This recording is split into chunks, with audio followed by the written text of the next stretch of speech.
that, because, I mean, many of you might know Sierra Leone is very, very post-conflict, and so there's a lot of rebuilding going on, and the government and the people of Sierra Leone are trying to change their image in a way, and nationally and also internationally, because if you Google Sierra Leone, you know what you'll see: children with like no hands, and you know, people like blood diamonds and that kind of stuff. So there was a concerted effort among everybody who just decided that, oh, you know, we need to really change the way that people see Sierra Leone and the way they think about Sierra Leone. And so when I went to Sierra Leone, I really didn't intend to get into the media business. I was kind of, I had done my undergrad at Haverford College, which is really close to here, and I majored in poli-sci and did a lot of French literature. And so going back to Sierra Leone was just kind of in the excitement of, you know, I'm going home, this is so great. And then you get there and you find out that there's no electricity. I mean, really, really, I mean, when you think of the worst conditions that you can imagine, I think Sierra Leone is probably number one for everything.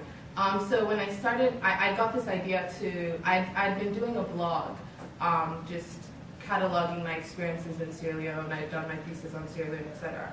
So I wanted to kind of share, because we have a huge diaspora community here in the States and the UK, I wanted to share what was going on, like rebuilding efforts. And then I realized that there was no local discourse in Sierra Leone with the people who were there about what was happening, like what are we doing in what direction do we want the country to go in. And so that's kind of how I got into the media.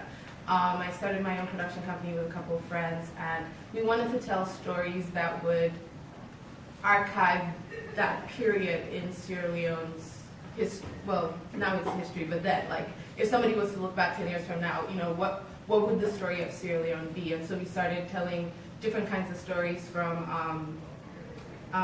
one of the things that I did that really, I think for me was most important was, there are not a lot of women in the media, not a lot of positive images of women doing things, period, and maternal mortality is really high there. So we wanted to do a show on like contraceptives. So like I went and on the show got, you know, an implant inserted in my arm, and that was the first time anybody had seen something like that on television.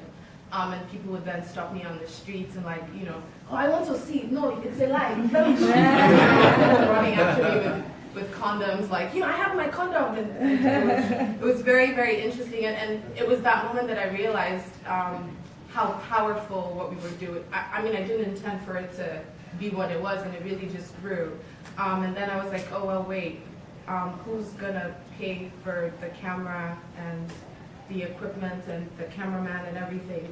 And so then private sector in Sierra Leone is either banking or telecommunications. So then I became a Celtel whore, and you know, you go to Celtel and then now they're Zain, and you just kind of, I tell people I'm in the business of selling mobile units because they're the only ones. If you're in the media, whether it's print, online, whatever it is that you're doing, it's really the mobile companies or the banks that are going to sponsor or give you any kind of financial support. So it was, I mean, running the business back home was about finding a balance between telling the stories our creative team thought was important to tell, but also that would be interesting to the mobile company, so then they'd give us money to fund the project. And so it was that balance. So in the 4 years that I was there, I did everything from pouring fuel into a generator for blackouts during shows to meeting with MDs to pitch my show, and, you know, warding off sexual advances and that kind of stuff. So it was very interesting, and this is an interesting time in Sierra Leone, but the media there is really struggling to kind of find its identity, because once again, as I started off by saying that we really want to change the international image, but so you want to tell the truth, but the truth isn't a good story, and so it's like a battle between the journalists and the media, and like everybody needs to be patriotic, but if your version of the story isn't in line with what we want to say, then we're not very happy with you. But they're okay with you doing it in the print. So if you tell a story that's just for local distribution and it's the truth, it's okay. But the minute you cross the line and put it on the internet, then it's a totally different story. So and most of my work is on the internet. So I get called a lot, and you know, that kind of stuff. And you know, my mom is like, you know, I'm a civil servant, I want to keep my job, you know, that kind of stuff. So now I'm at, I actually just moved back to the States. I'm at Columbia, trying to earn another degree, and so that's a little bit about my background. Thank you. Denis? Thanks, Steve. Actually, thanks for the promotion, Steve. I don't run all of Google's efforts in Sub-Saharan